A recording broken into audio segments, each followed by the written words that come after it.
My name is Nathaniel Rosebear from Panema, Minnesota. I remember I first come to the program here in, I think, late August last summer over at the dam. It was a nice experience going fishing, just doing some, I'm so used to, I used to do a lot of gill line fishing growing up. So the times we went and did a hook and line, I was more of an ice fisherman, ice fishing. I loved ice fishing, still do. But with hook and line, but this is one of the probably about maybe the third time I ever went off a bridge, especially at the dam here. It was a nice experience, fishing off the dam. And my line kept breaking, so I wasn't really used to that, but it was nice. I enjoyed the program. When I came into the program here, Colleen Erickson kind of steered me toward, said Darwin Sumner had a program, cultural program. I can't say enough about this program. For me, it was an open door to my GED, my education. So I can't say enough about this program. Same thing with Brian, is teaching the native language, especially the Ojibwe language.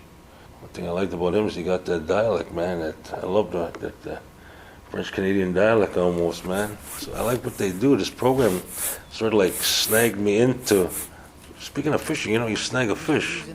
This year kind of snagged me into getting back into my education again, my GED. So yeah, this program snagged me when I was all trying to snag a fish. Basically, bottom line anyway. But I can't say enough about this program. It led me, New Beginnings. I've always heard of New Beginnings. The building was always here. Never worked in it. Never really came from other than GA. Never really knew what it was about. This past year, it opened my eyes. This place really helps a lot of the people. It helps their people. I cannot say enough about this program. I'll let everybody know about this program. It's one of this, especially this culture one. You get the guys in here. Sometimes you don't want to leave, man.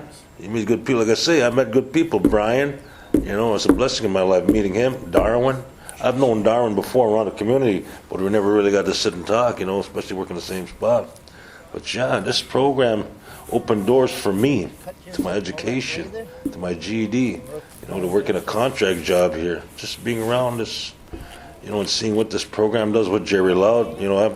I enjoy working for Jerry Loud also. That comes from from top to bottom and stuff like that. I enjoy working for him and the program and ideas he has and the staff he has.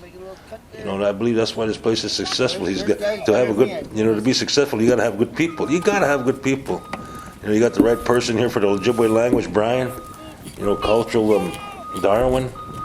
Jerry overseeing all the programs. There's a lot of good people in here that do good. Sherry Dudley. I would say Sherry was the one I first tried to get me in the coming up program. I didn't want to do. I want to find a job, go back to Thief River. And I just can't say enough about New Beginnings. I just can't say enough. It helped me. It helped me get back that desire to go back to school. I haven't been back to school, any kind of learning since '78. That was the last time I went. Makes you realize that it's learning is fun. Going up on the lake here, commercial fishing. Some things like that, you grew up doing that as a child and a young man, and it's just a way of life. You don't miss it till it's gone.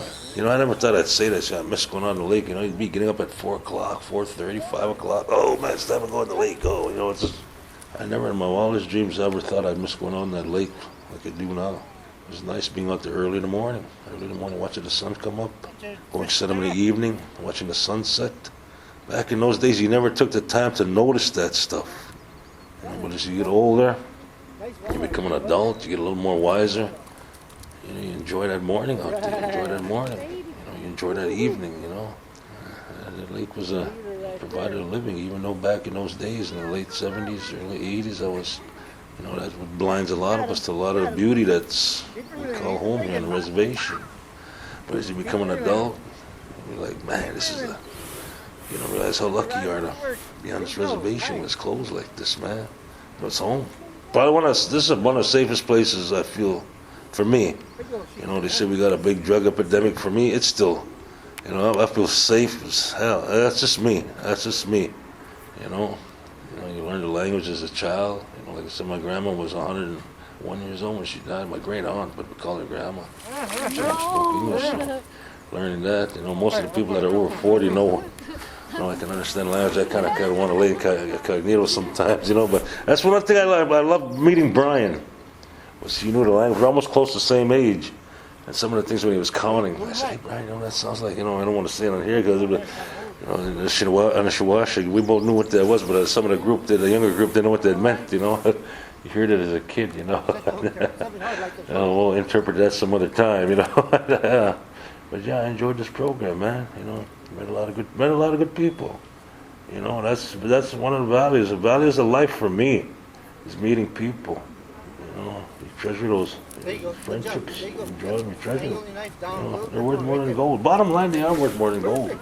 But this program, I'm gonna keep pushing it. I'm gonna say, hey man, you need a job or you need something. Go join the program. Just come in. See Darwin. Ask him how to get into that cultural program. And from there, doors will open for you, man. I enjoy it. And anytime they need kind of help, I'm a janitor here now. But anytime Darwin or Brian need any help, they know where I'm at. I'm either walking around the building doing something or sitting in the classroom trying to get the GED. At one time I thought it was a mountain, but I'm chipping away at it, man. I'm glad it came through. I'm glad it came.